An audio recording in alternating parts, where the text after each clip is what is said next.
Hey everyone, welcome to episode 10. We made it to our first double digit episode count, so we're very excited about that. And this will be hopefully the first one. Maybe the next one will be the big triple digit episode count. So we're in it for the long haul, everyone. And my name is Sam, and as always, I'm here with Jonathan. Before we get started today, make sure you like, subscribe, and leave a comment so you can stay up to date on all of our weekly topics and discussions here at Truvle. And to get started, I'm going to go ahead and kick it over to you, Jonathan. Thanks, Sam. So congratulations on episode 10. So this week we're going to cover finding your purpose. So we're going to give you all the answers to the mysteries of life and direction and everything else that you need to live a fulfilled life. And it's directly connected to last week where we talked about mindfulness, because as we'll cover, mindfulness is a prerequisite to being able to find your purpose. In the business literature, purpose is very often talked about in terms of a company's purpose and the need to have a company purpose for employees to be able to engage and feel fulfilled. And there's a lot of data out there about lack of connectedness and engagement that employees feel toward the work they're doing. Some of it could be because they don't know if they're adding value, as we've covered in the past. Some of it is posited as finding, not being able to connect with the company's purpose and being able to see the bigger picture. But I would start and posit with the idea that there's also the inner purpose, and you can't know what kind of purpose for you to align with unless you know your own purpose. So with that, as usual, I'll kick it over to Sam for a tough question. Have you found your purpose? I think as far as I can be aware of finding my purpose, I'm there now, or at least I'm there as honestly as I can be. I think a lot of finding one's purpose is directly related to how honest one can be with themselves. So I've been working on it, but throughout my life, I would say the more honest I get with myself, the more I realize I didn't know what I didn't know. So in this moment, I would say, yeah, I feel pretty aligned with my purpose. And I'm lucky to even say that. And that's been through a lot of work about figuring out what I want to do and then being able to organize my life so that I am able to do it. And to me, that is fulfilling my purpose. And to be more tangible, my purpose is really being manifested right here, doing this podcast, talking about business process, building a company about business process. I'm a real process nut, and I when I feel like I'm fulfilling my purpose, it's because I get excited every time I think about, study, or work with processes, which I know sounds kind of lame as somebody's life purpose, but it really jazzes me up. So I feel like There's the I'm pretty much there. there's the self-judgment, Sam. Self-judgment has nothing to do with mindfulness. So it doesn't That is sound lame at true. all. Sounds wonderful. So Well, I'm glad because it's wonderful for me for sure, and I'm here and I'm doing it. So yeah, the short answer is yes. I feel like the funny thing is when you ask the question, I'm almost hesitant to answer yes because it's such a profound question, and it almost seems arrogant to say yes, I've found my purpose. But I think the way I look at purpose and define it, then yeah, I'm there now. and I think you hit the two hardest points, and I think the 2 points I'd love to talk a little bit more about. One is this idea that it's over time, so it's not like, depending on where you're listening and where you are in life right now, there's some urgency, find your purpose. And, how can I find my purpose if I haven't lived life for a while? And, it's like, how do I get a job that's looking for experience if I don't have experience? So I think that you don't have to worry about that. This is not about putting pressure on yourself to find your purpose. And I do think that there's an element of living life. And there's also an element, as Sam's saying, of right in this moment. This is what I feel like I'm in flow with. So that's it's not so much pressure. I think the key though is, and again, Sam covered this too, is putting yourself in a position that you could find your purpose. And for me, that's all about mindfulness. If you're mindful, if you're present, then it's possible. But like we talked about last time, if in terms of purpose, you're thinking about what I should do. So you're saying like, this is where I should be in life at this point. This is the job I should do. This is the kind of job I should want. This is the job other people telling me I want. I don't know that there's something else I want to do any better. So I might as well just do this.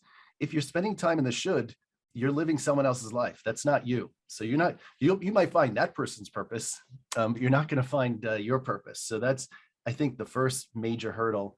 I think the second one is not being right-sized, because Sam also said another thing. honestly in this moment? Am I vulnerable to this moment? Am I honest about who I am and what I am? And that's right size. I think that's the struggle that most people go through. They're not right sized. They're either think they're less than they are or more than they are. And they're not just authentic about where they are and who they are.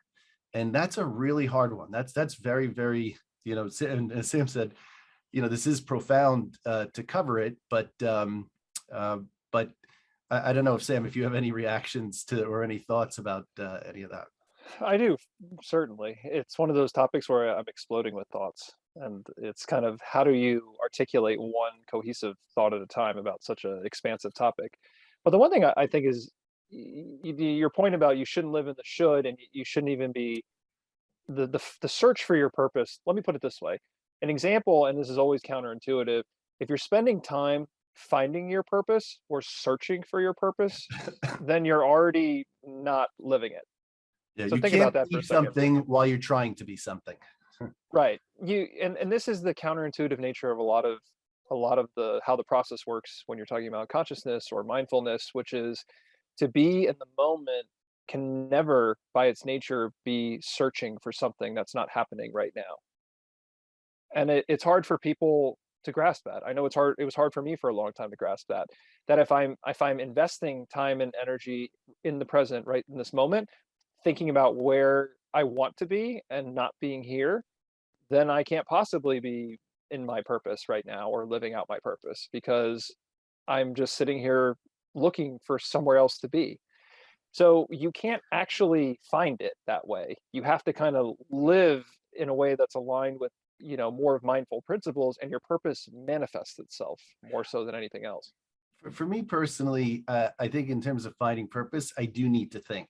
Now, I understand if you're truly fully present, and I'm certainly not there, then maybe it's not so much an exercise as finding it, as you just become it. You manifest it as you're more and more mindful. I'm okay with bridges or techniques to help, kind of get to that place, because like I said, I think last time, it's often very, very hard to manifest your true, self, um, when you aren't very fully aware of all the things that are impacting how you're thinking. So like I talk about right sized, that's a real tough one, because to be right sized, you can't possibly uh, have the mindset of being fully present, even if you think you're doing it, even if you think you are, because you're not fully aware of yourself and your feelings. So I do think you need those bridges and techniques. And I have a personal one, on how to get there. I think there's a lot of great literature out there. There's I'll just list some, for the audience. I'll list some of the people that I would recommend. There's Ikigai. That's a book, or it comes from a book that Mieko Kamiya wrote on the meaning of life. There's Viktor Frankl, Man's Search for Meaning. There's, of course, Simon Sinek, Finding Your Why. That's pretty popular. And then there's tons of articles, as I mentioned earlier, in the business sphere on finding a company's purpose. And I would say that the steps that they would suggest to do there are very similar in terms of the steps that you could, take for yourself. But before I get to, looking, the technique that I would recommend, I'll let Sam, I'll let you react, because, we maybe are a little bit different on in this area. Yeah, I was just reflecting on it. The techniques or tools, it's always tough because for me, a lot of it is you learn, you think. So I agree with you that you have to think about it at some point because we're not all naturally equipped to just go against our instincts and unlearn. Because effectively, you have to unlearn a lot of what you've been taught in society, and that's a big part of being mindful, actually, which is that you have to interrogate at least sort of the cultural indoctrination of Western society and time-based thinking.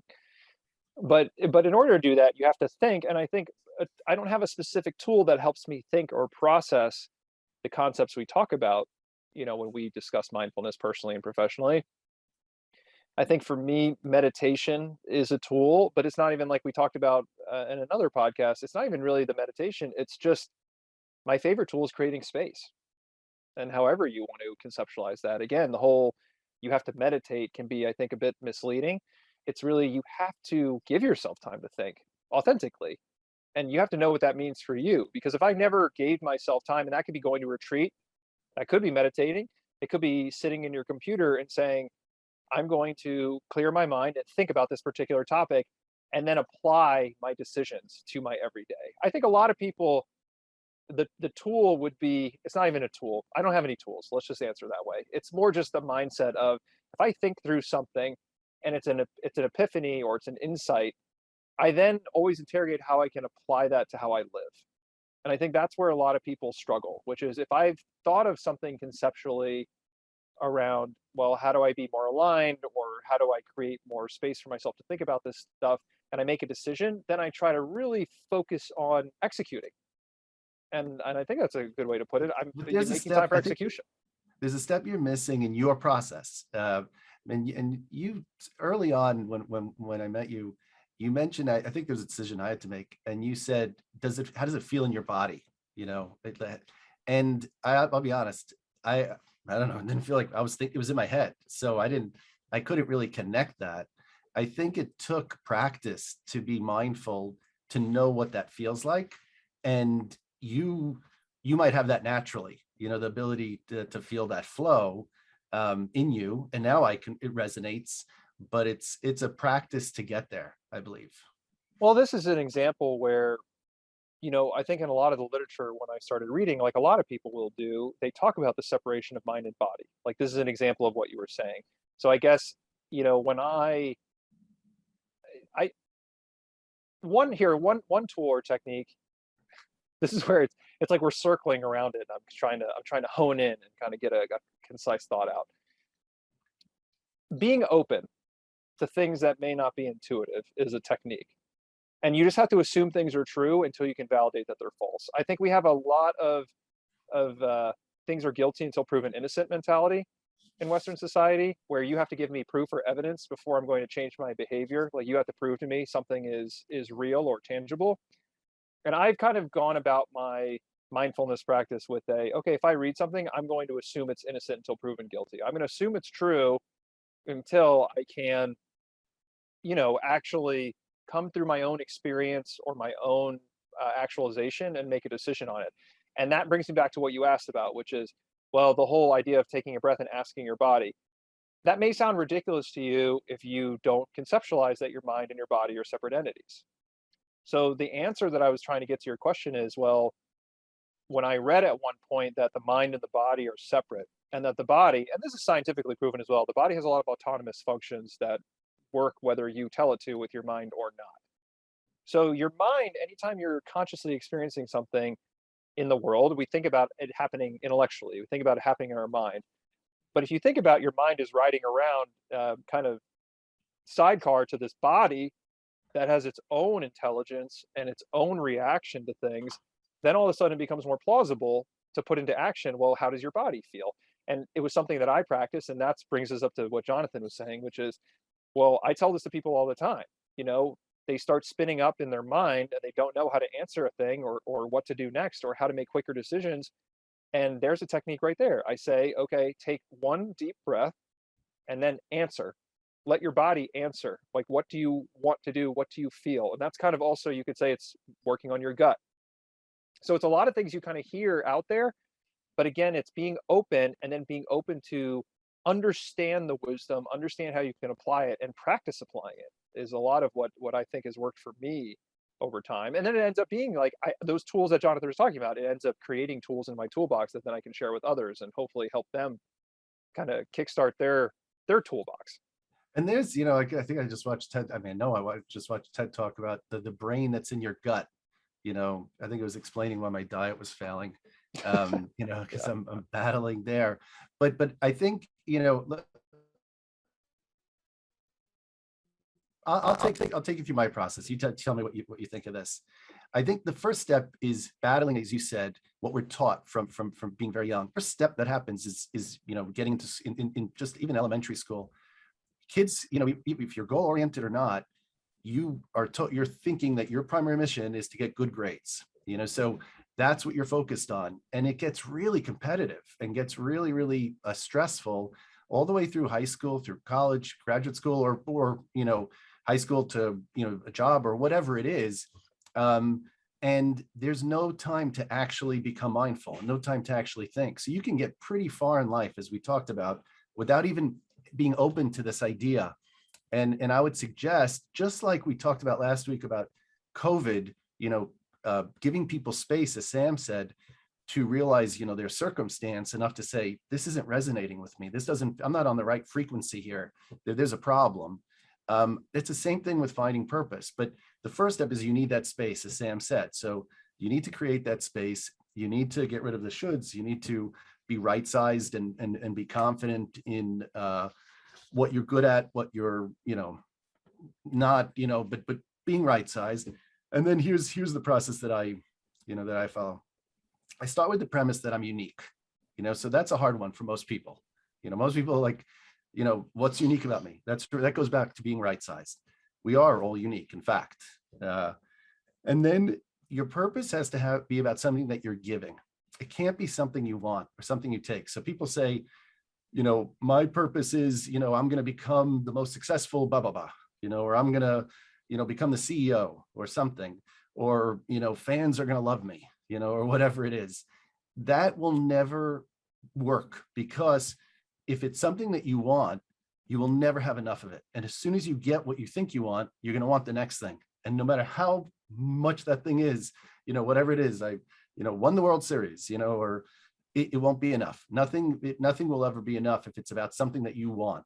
But if it's something you're contributing or something you're giving, that's different. That's creating energy, and there's plenty of that to go around, like love. You need to be good at it, or be willing to work really, really hard to become it. I always remember my father's favorite basketball player was Chris Mullin, because he just said the guy had no, and with all, I'm sure he had a lot of talent. Anyone who gets to the NBA is tons of talent, but just his sheer dedication, to becoming something, and how hard he practiced and tried. It needs to be something that's challenging to you and at the edge of your capability. Because if you're not fully consuming what you're capable of the maximizing what you're giving or of yourself, then it's not, ultimately it won't be fulfilling. And then you'll know it when you feel in flow. As Sam said, you'll know it because you feel in your body. It's the thing that when you're doing it, it feels right. And I had mentioned some resources you could check out. We'll put some things there in the to go along with the podcast. But all of these things are going to give you different versions of what I just said, or even Ikigai. Is you'll see a diagram that tells you things like what you love, what the world needs, what you can get paid for, and what you're good at. Is basically the place that you find the intersection. Oh, I see in the back we have we have someone who can really give us some insight to being mindful. But anyway, so I Yeah, don't know, she's Sam. she's fulfilling her purpose sunbathing over behind me. 100%. So what do you think of that? What do you think of the suggestion I was giving? I think that it's a good, I mean, it's a good starting place in terms of the mechanics of it. I think what you just said to me focuses more on the kind of the markers, the outcome markers that Fair one should be enough. looking for, that they're Fair doing it enough. right. As always, I always focus on the process that creates the outputs. And to me, the process is you actually spoke to it, but it's quite simple in a way Mindfulness and because, space.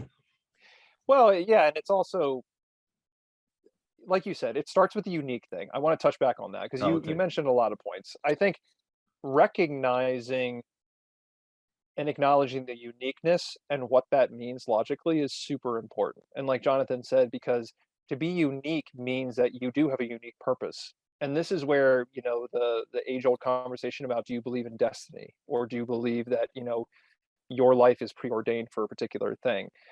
I I believe, or at least from my study and thinking about purpose, because you are unique, you are uniquely suited to do a particular thing that no one else is. I think that's a logical extension of being unique.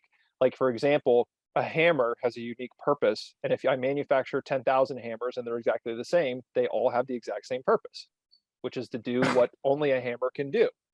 But people are so multifaceted, and if you think about yourself as a combination of all the genetics and all of the things that make up yourself, even from a physical sense, we are all uniquely suited to do a unique thing. And are you preordained to do it?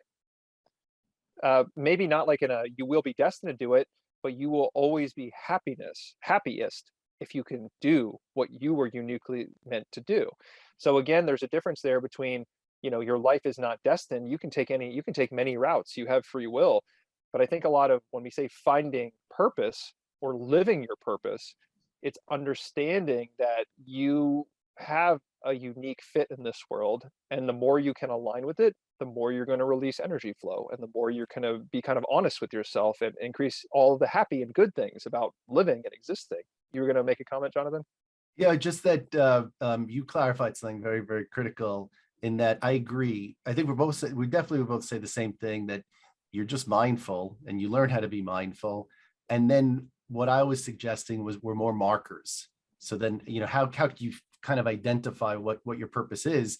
But it is something that manifests. It's not something that you find. It's okay to be doing whatever you're doing. So like there's no suggestion here that you can't work until you find your purpose or something like that. In fact, like Sam's arguing that if you spend all your time finding your purpose, then you'll never find it, because you won't be being mindful. So I think the approach is more live your life, learn to be mindful, give yourself space, and then it will manifest itself, or you'll be able to see it. And I was just giving some markers that would help you if find yourself drifting from being mindful. Yeah, and that's exactly right. And to get to the punchline I was going toward with the process of finding your purpose, or really, like I said, I'm kind of sensitive now because I made that comment earlier about you don't want to be finding your purpose. We should say something more like living your purpose, or kind of, executing your purpose. I don't know, but it's, you want to think about it's not a But search. It's kind of you land there. living in sync with your purpose. How's Yeah, that? living in sync with your purpose. That's a good one. So the process is really just it's a lifelong commitment to doing exactly what you want to do. And just bear with me for a second, because that almost sounds like I'm saying you should be like completely selfish, but it's really not that at all. And this is actually, I found, one of the most difficult parts of living in your purpose, which is it presumes that you know what you want to do at any given time, which is actually much trickier than you would think. And that brings us back to our honesty conversation and the space and the self-awareness dimension of it, which is you have to know in an honest way what you want to be doing. And then you have to act on it, and you have to align yourself so that you can do it. And that also means that you know what you don't want to be doing, and you consciously align yourself to get away from things that you don't want to be doing. And if you continuously live with that process in mind, where you end up will be your purpose theoretically. And that's where, it brings me to another solid point, which is if you want to think about purpose, you have to cede to a certain extent the ability that you can pick it yourself. Because again, remember the uniqueness comment. We're all unique. And that means if you want to be a rock star and 500 people wake up in school today and said, I want to be a rock star, that might not be what you're uniquely suited to do. You may not have the raw musical genius. You may not have that sort of persona or bravado that would kind of lead to being a rock star. And that's okay. One has to acknowledge that, even if you could say that's a goal for me, it may not be what you actually want to do, because you may not want to practice. You may not want to be in front of crowds. You may not want to sing. So you have to acknowledge those things and allow yourself the space to pivot. Mike Rowe there's a YouTube that Mike Rowe does about finding your passion, where he's saying just, it's something that's similar in that finding your purpose is not about saying, I want to be a rock star and I'm just going to pursue my passion and be blind to, like I said, being right sized, and what your capability is. So I don't, there's no question, like if you're being mindful and your objective is to contribute, you shouldn't be finding yourself wanting like things that have nothing to do with you, because that can only occur when you want things as opposed to or thinking about how you can give. Question just came in. don't attach yourself to a job, company, or title. Attach yourself to a mission. So what are thoughts? So unquestionably, a job title, if you associate yourself to a job title and then that's what you think you are, or a company, then your entire ego is eliminated the second anything bad could happen to those things. You're at the mercy. You'll be living a roller coaster life because you have no sense of self. Everything is about whatever category you've allowed yourself to be classified as. So unquestionably, attach yourself to a mission, or if you don't know what mission it is that you want, just be confident that wherever you are is where you should be. I know a lot of people always like, oh, should I take this job or that job? Should I, go to, or the big decision, do I go to which college or whatever? And I think that, there's certainly factors you can look at, position yourself for success, but you have to be confident that wherever you are is where you should be. And most of the struggles that we all have nothing to do with external forces. So it is really about internally. And I would even expand and push that harder to say, don't attach yourself to anything. Like, if you're going to attach yourself to something, a mission is certainly better than, because, you're basically, you're talking about attaching yourself to degrees of fixed constructs that you feel like you're using as an anchor to get you through time, essentially. And I know that might be getting a little bit abstract, but you don't need them. Like, living in the chaos of not knowing what's coming is part of what being mindful is all about. And also, if you look at finding your purpose as just being mindful, you really don't want to be attaching yourself to anything in particular. I mean, in my viewpoint.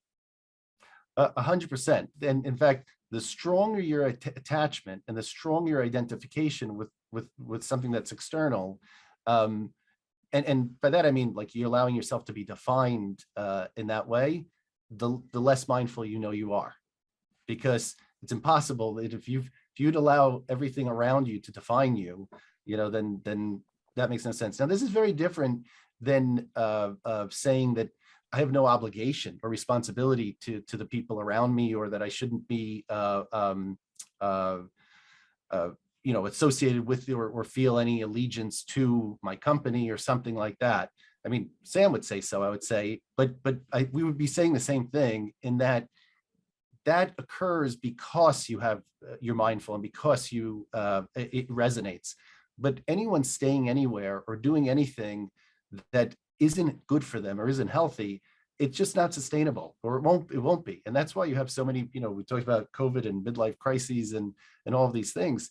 This is the reason, because it's so petrifying to people to accept that there's no ground beneath their feet, as Sam was just saying, that they'll hold on to anything, and they prefer to be part of some construct rather than address, the mindfulness and the and being right-sized and living in harmony or in frequency with how they can fulfill their unique purpose.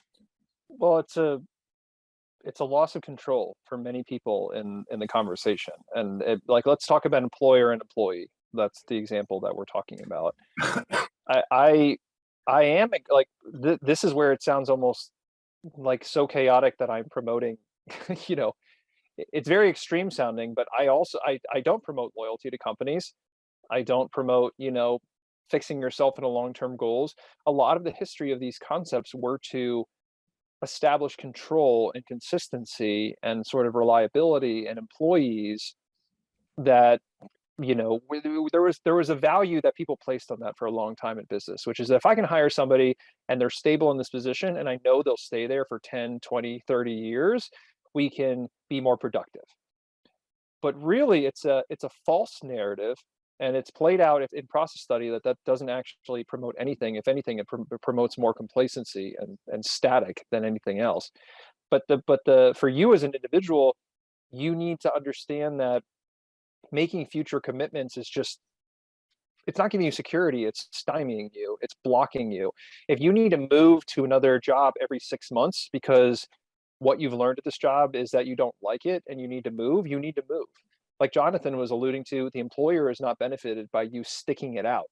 And Thousand you're percent. certainly not benefited by sticking it out or kind of clinging to the idea of loyalty, not being a quitter. We talk about this a lot. This is all the antithesis of presence. And this is why when I started talking about it earlier too, so I got some canine companions in the background here. When I talked about it earlier, you cannot get distracted by, like, when you say, oh, okay, it makes sense that I need to be more present and more malleable. Here, Jonathan, I'll kick it to you until my guys calm down for a second here. No problem. Sam was saying, from the employee perspective, from the management perspective, the literature out there is pretty clear. Employees that feel like their manager is maximizing them and is trying to maximize their abilities and their talents and their ability to contribute actually have more loyalty than those that feel constrained and are not being maximized as an individual. To truly maximize someone as an individual on your team for the maximum contribution, it has to be about them. It can't be about what about them only to the extent that they're contributing to what you want them to do, or they're contributing to the company. And of course, you have to function, you have to get things done. So I'm not suggesting to just let them, run around and do whatever they want to be doing. But that level of thought in terms of how you're managing them has to be about maximizing them. And in my personal experience, no question, that has kept the longest relationships. And also and I think again, the end goal is not even to keep the longest relationship, but it's a constant focus in the now of 1000%. maximizing the employee productivity, which is It's just an maximizing outcome. their energy. Yeah, it's an outcome. That's like everything process wise. The outcome of maximizing what you want to do right now over time is always going to be the highest outcome over time. Think about that for a second. You think that you can create a goal in the future and bend everything you want and don't want in the moments leading up to that goal, and that reaching it is going to have optimized your outcomes in that time period. It's not rational. If you focus on every single moment maximizing your flow, maximizing what you want to do and your productivity and your excitement levels, you may not end up where you thought because you can't plan like that. But where you end up is going to be the most optimized place you can end up, because every moment leading up to it was the most optimized outcome that you could have produced. And that's again that loss of control, that loss of planning. But employees are no different. Employees for an organization, if your sole focus is to be empathetic, to listen to them, to understand what makes them tick, to maximize their productivity by giving them things that are exciting and promotes learning and promotes their personal growth, you're going to be maximizing productivity for the entire company. And that's sort of the purpose of the company when you look at it in aggregate.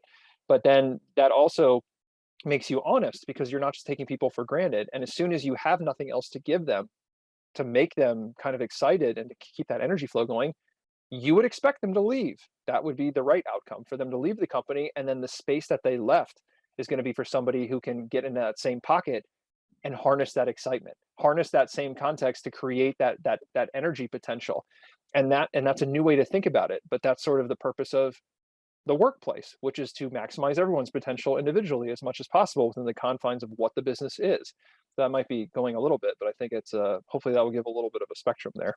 No, 100%. And there's a PwC survey from all these employees, and 28% of the respondents felt fully connected to their company's purpose. 39% said they could clearly see the value they create. 22% agreed that their jobs allow them to fully leverage their strengths. And only 34% thought they strongly contribute to the company's success. And more than half weren't even somewhat motivated, passionate, or excited about their jobs. And that's, and instead of addressing it at the front end in the moment, as Sam is saying, people are artificially trying to do it through better incentives and better recruitment techniques, better, et cetera. And ironically, that's what creates even more disharmony in the employee, thinking, well, I can't give up this or that. Although now we're seeing with the Great Resignation, people are really finding that it doesn't matter. Incentives. I don't think I know for sure in the microcosm that I could see, employees are not motivated right now by money or financial incentives as the primary basis of staying anywhere or doing anything. So it's just not working anyway. Well, I think people are starting to have an awareness that they fundamentally misunderstood that people aren't incentivized by more money, more benefits, more, they are incentivized by doing what they're excited to do. So a company's job is, you want to find people who are matching the excitement that the company generally has in aggregate. Because, well, maybe it's worth starting with, what is a company's purpose? What is a company? A company is a collection of people who are doing things. And eventually, if you're a really small company, you, like, at the point where you're a startup, you have a smaller group of people who are all excited about a common cause. And the company's purpose is really to exercise that cause together, and everyone supports each other and collaborates. So then when you think about a company getting bigger, if you want to bring more people into that ecosystem, they also need to have a common interest and excitement. That doesn't mean you're finding people who will take more comp and take more incentives and, will have better benefits and better whatever work-life balance. Like, in a way, it's totally backwards. We keep trying to treat people better to incentivize them to come in and do stuff that the implication is they don't really want to do, that it's considered work. If you're building a company culture, you need to be aligning the company's passion with employees' passion. And if you can do that and you can keep them sort of ignited and making sure you're having an ongoing conversation about what excites them and are they being honest with their contributions and how they enjoy working at the company, then you can start to build a sustainable, passion-driven culture. But like you said, the comp thing is kind of a red herring to me in a lot of ways when you're talking about passion. There's got to be a meme in here somewhere for those just listening. Sam's dog is right in the frame. There's got to be a meme in there in there somewhere. We'll have to come up with something there. I learned this in a very practical way. I remember early on I had to terminate someone because they weren't able to keep up with the rest of the team on any level, but the person had some personal circumstances that made me feel very, very uncomfortable with with the termination. And it really it was a very arduous experience for me leading up to it. So even obviously before the employee knew. And I remember it was so vivid in the conversation. When I told the employee, he said, "Oh, thank God. This was so painful for me. I couldn't give this up. It was impossible. I have circumstances where I couldn't give it up, but I couldn't do this. And so every day I felt miserable." So, when we talk about these things from a business purpose, they're very practical and very human and very, it really cuts away all this idea of what we think someone else is thinking or what we think we should be doing and all of these constructs. And it talks about everybody wants to maximize themselves or should, and the things that allow us that opportunity are far more likely to get to a place where things add value than not. So Yeah. I was just looking at a question coming in about money wealth versus time wealth, right when you're about to hand it over. I mean, I think wealth. I'm gonna I'm gonna kind of, I don't like the connotation of the word wealth. I'm gonna say abundance, which is what I think most people are actually looking for. They're looking for sort of fulfillment. They're looking for abundance in their lives, and I think time is a big part of that. But more so than time is just this ability to become passionate. Like the whole topic of this podcast, we talk about passion. I think people are really seeking the ability to actualize because, again, time to me, in the sense of work life balance, it implies that your job is something that you need to get away from and that you're looking to kind of have a piece of your compensation, which is to get time back so you can do other things that you want to do. I think if every company's mission was to understand the passions of their individual employees and the passion of the organization and the purpose of the organization and employees, you get into flow and then time doesn't really matter. When you go to work and the 9 to 5 workday goes right by because you're in exciting meetings, because you're working on an exciting paper, because you're doing research that really fascinates you, you don't really sit there and think, "Oh, I need the time back. Like I need a company that's going to give me more time to myself." Like, you only seek time if you don't enjoy what you're doing right now, and your flow is very difficult. So I would say money wealth, time wealth, what we're talking about, it really, I think, goes beyond all that, which is to say that employees really want to be activated. And the problem a lot of times is they don't even really know that's what they want or what that feels like, because a lot of what we're talking about in this podcast, finding your purpose, if you are just in the beginning of this conversation of knowing when your body feels good doing something versus not, or knowing what flow feels like and doesn't feel like, or knowing when you're, being more mindful versus not, it's going to be very hard for you to go to employer negotiation and say to yourself, is this going to be closer to my purpose? Is this things I legitimately want to do versus what I should be doing?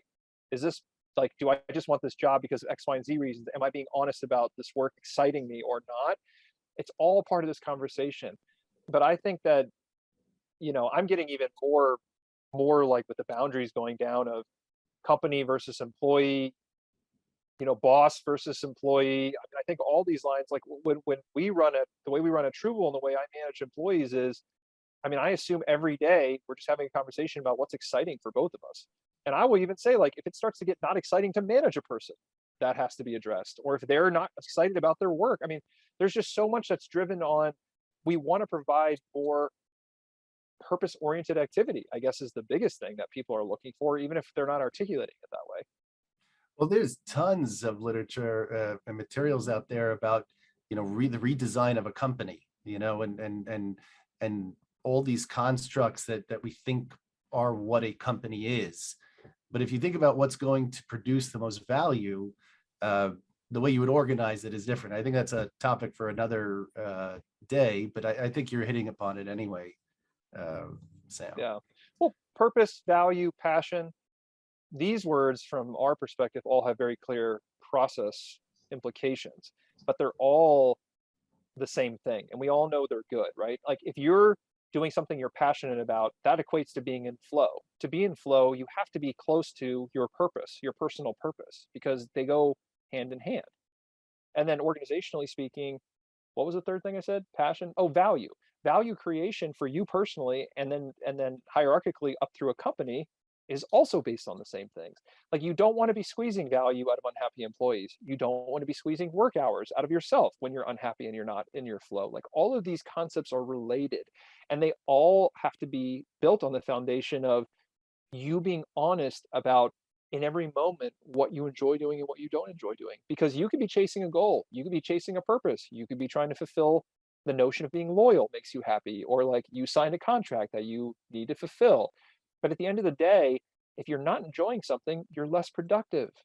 That's really what you have to keep at the forefront. We talk about tools and techniques that we use.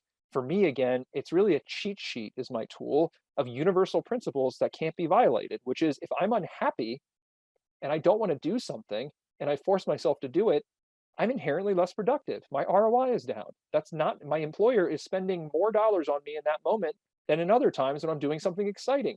That's just basic math. And you can't avoid those things. So if you live your life to follow some of these principles we're talking about, it may be a journey that you weren't expecting. You have to let your hands off the driving wheel a little bit, but you will be more productive. You will find purpose. You will find passion. All these things will not be, you don't have to find them like you're searching for them. They will become your life. And I think that's also a reason. I know you're not saying exactly this, but or this, but it's a reason why teams where the leader or the team itself has a sense of mission or has a sense of purpose, and maybe even working under the worst conditions or what would seem like the worst conditions can accomplish amazing feats, because just even the idea of being purposeful and contributing to something that has good energy and seems like it has a purpose is something that resonates with people, despite whether or not it's a perfect with their purpose. So just the general idea of it is just feels more right to people. Well, and companies are trying to manufacture that. So everyone be aware, right? Like everything, once we key in on, wait, we can make people more productive by finding things they're passionate about doing, or like having a value-based culture, then they try to make it, they try to create it and control it. That too, which is Well, happening all over the place, which, hopefully if you're following some of the mechanics we're talking about, it's not about creating values that people can adopt as their own value-based culture or their own passion-driven culture. It's all about personal honesty. And until we start having a conversation about every manager and every employee that constitutes a company is able to speak honestly about what they like and what they don't like,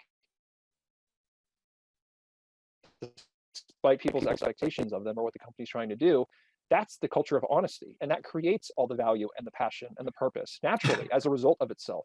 One can't create a value-based or a passion or a purpose-based culture through sheer force. Again, it's like what we started with. You can't find it. You can't go searching for it and dig it out of the ground. Well, you see all these companies that have gone through iterations of, oh, our purpose, we're a green, like to the fact. What is that like it's a me and bring that on top of whatever it is that they're doing or recharacterize any of their activity under that. And that can never work. Yeah, well, it's the new carrot because the money carrot's not working and even the time carrot's not working. So like you said, it's sort of it's an overlay, which then they want people to bite onto that and then kind of, let that placate them for a while. But well, it's intimidating. And this is a whole nother podcast topic about the mechanics of, well, it seems so chaotic. How do you build a truly purpose-based culture? And there's some aspects of alignment from the employer or the company side, like alignment with the people that you bring into the organization to start with, because but beyond that, it's a challenging model because you have to show up every day knowing that if half your employees, it's better for them to be elsewhere that day, then you need to encourage it. Right. And you You think, have well, to how can bite you the run a bullet. company that?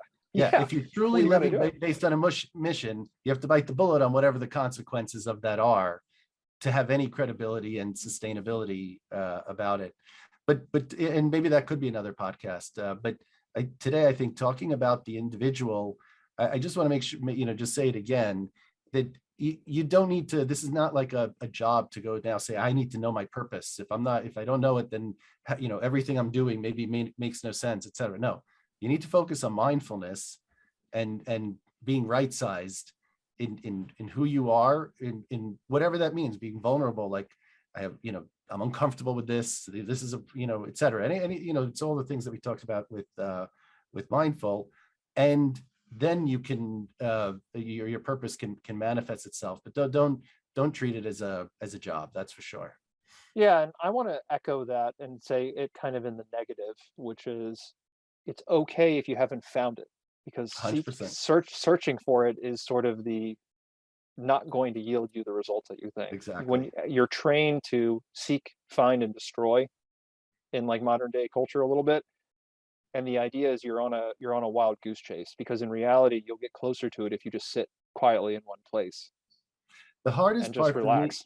yeah, the hardest part for me was really accepting the consequences of realizing what I thought, I should be doing, and that's the hard one, because then it doesn't resonate always with what you should, you think you should be doing, or, and also the should is always, usually there's a financial consideration, like it always, for whatever reason, what you should be doing always seems to be more financially stable than living your purpose. So I very much agree that it manifests itself, and then you have to be willing to remain present enough to have your actions carry it through. Agreed. And that comment brought me to, you kept asking me about tools and techniques earlier, so I have one that I use a lot that I'd like to share with everybody, which is the idea of having a plan or a goal in the paradigm of what we're sharing with you doesn't make sense anymore. So that was one of the hardest things for me, which is to basically eliminate all the goals and plans that I had. And then whenever asks you, well, what's your plan with this? What's your goal? My answer would always be, I don't have one. Right now, I'm just exploring what I want to do. And one of the tools that I use to kind of be more honest with that is the word intention. So when people ask you, like, what is the point of what you're doing? Where is this going? What is your goal, your plan? You can respond with saying, I have an intention that this becomes this, or I have an intention right now in this moment that, this is what I want this to turn into. So people have an idea directionally. But I think language is such a powerful thing in our lives. And the tool here is that don't use the word plan, don't use the word goal, because that really, we're trained to commit to those things and to try to drive them to completion, despite whether it makes sense anymore. But intentions can change every day. And for me, they normally do. Even with this company, here I am. I've got a new team and a new company, and I'm doing a podcast, and I still don't really have a solid plan, like what this should look like in 3 months, 6 months, 12 months. And now Jonathan's going to respond, well, I have a plan. That's why I'm here. That's why I'm here. Jonathan says, oh, I have a business plan, but again, it's not the intention is that this is going to become something that is going to be a manifestation of our purposes, our collective purpose, and that's something that we're very passionate about.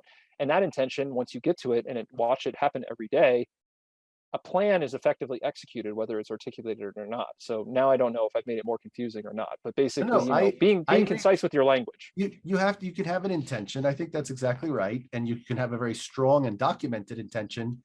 But if that's what all your energy is on and you're not aware, you'll miss the opportunities for how it can manifest itself differently over time. And I think and maybe even a more positive way.